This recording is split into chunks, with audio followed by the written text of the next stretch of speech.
Many Kiwi homes are hiding in the shadows, with gloomy rooms and dark corners.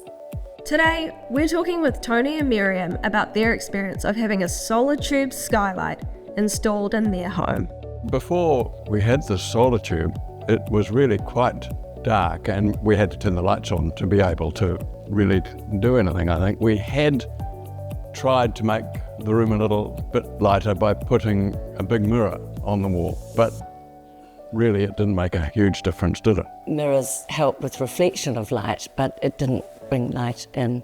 The installation process was great. Simon from Solatube was efficient. He arrived on time, explained what he was doing. Everything was really, really straightforward.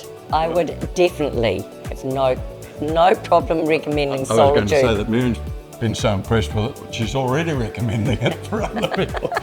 I would say illuminating, effective and efficient. For a no-obligation quote, visit solatube.co.nz. Solatube Skylights, brighter by nature.